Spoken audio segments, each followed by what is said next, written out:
Now let's talk about Pope Francis. He's on a mega tour of Asia.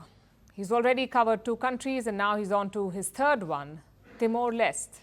It may be a small island in Southeast Asia, but this is a special stop because 97% of its population is Catholic, which is second only to the Vatican, where 100% of the population is Catholic. Pope Francis is the first pope to visit the island since its independence in 2002. That's when Timor-Leste became a separate country, 2002. So this visit is a significant one. But it's not one without controversy.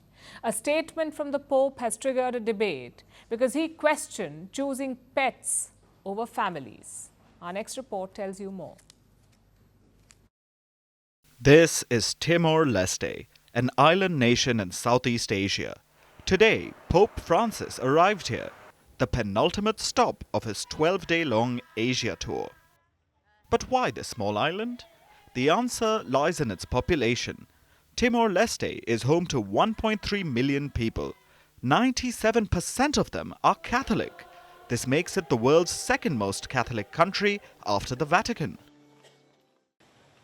Which is why the Pope is here.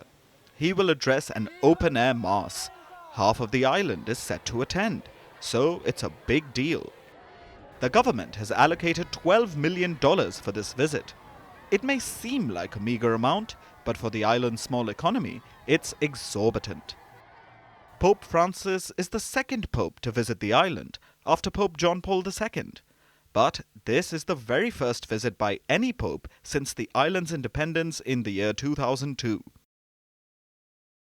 However, Pope Francis's visit has come under scrutiny, and it's because of Timor-Leste's history of abuse scandals.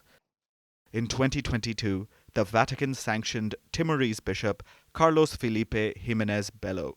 He sexually abused boys on the island in the 1990s. He also paid them to stay silent. Then there's priest Richard Dashbach. He was sentenced to prison for 12 years in 2021. He was sexually abusing minor girls on the island. Now, Pope Francis has spoken out on the abuse, but he did not denounce the 2 men. We shall not forget those children and adolescents that have their dignity violated. This phenomenon is happening across the world. In response, we are all called to do everything possible to prevent every kind of abuse and guarantee a peaceful growth for all young people. Which brings us to the Pope's tour. It's the longest of his papacy. He first landed in Indonesia, then went to Papua New Guinea, moving to Timor-Leste, and his next and final stop is Singapore. 3 of these countries are not even Catholic majority. So why is the 88-year-old pontiff, who's battling health issues, touring them? It's because of the growing presence of the Catholic Church in the Asia-Pacific. During this trip, Pope Francis made a joint call for peace with Indonesia's Grand Imam.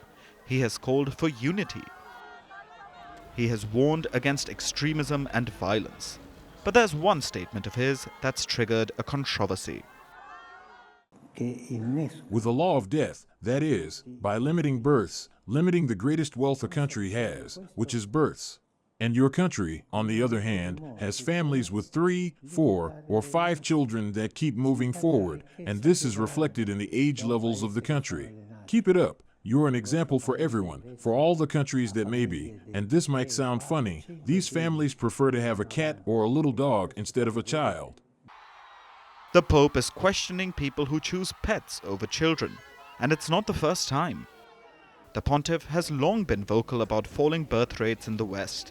In 2022, he said choosing pets over kids is selfish. In 2014, he called it a cultural degradation. This time is no different. Now, Pope Francis is seen as a progressive pontiff. With this megatrip, he's trying to reach out to a younger population.